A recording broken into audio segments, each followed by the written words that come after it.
अमा साइण तोखे लखी न पर किरोड़े मुबारकूं हुजनि। ख़बर पई आहे गोहर सां तुंहिंजो निकाह थो थिए? मासी उम्र में मूंखां वॾी थी पई आहीं, न त अहिड़ो जवाबु ॾेई हा जो सॼी ज़िंदगी यादि रखी हा। अम्मा कावड़ न कर, इंसान ख़ता जो घर आहे। उहे बि निकाह पवण सुन्नत आहे, सुठो अमल आहे। ओ साइण सिंधी में न चवंदा आहिनि त मरणो नाहे मेहणो, परणो नाहे गार।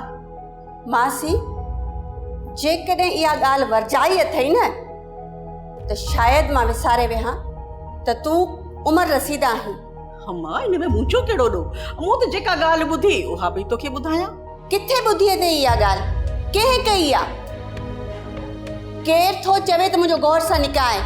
सॼे ॻोठ में इहा ॻाल्हि हुली वई आहे ऐं तॻे त मिठाई बि विरहाई आहे। मूंखे हाणे बानो ॿुधायो। अहिड़ो कुझु बि न आहे, इहे ख़ाली अफ़वाहूं आहिनि। मुंहिंजो निकाह मुंहिंजी मर्ज़ीअ खां सवाइ कीअं थो थी सघे?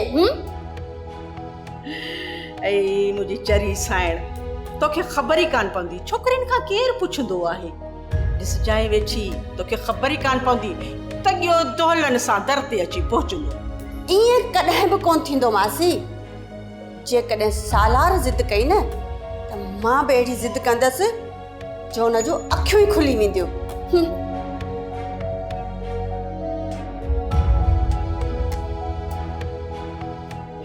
ॾाढी साइण खे कावड़ आहे, कावड़ बचाई अथसि।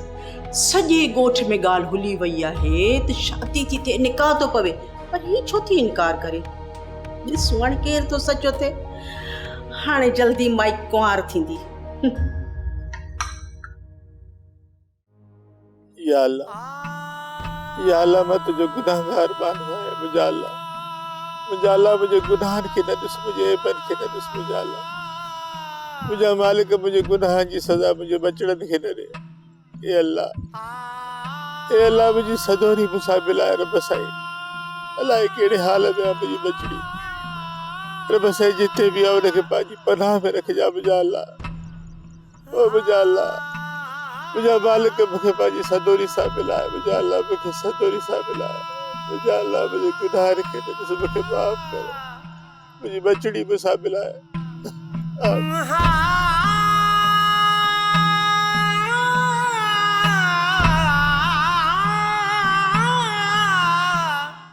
सोप सीरियल सिंध जाई तमाम एपिसोड्स ॾिसो हाणे HD क्वालिटीअ में। विज़िट करियो असांजो YouTube channel Sindh TV HD drama.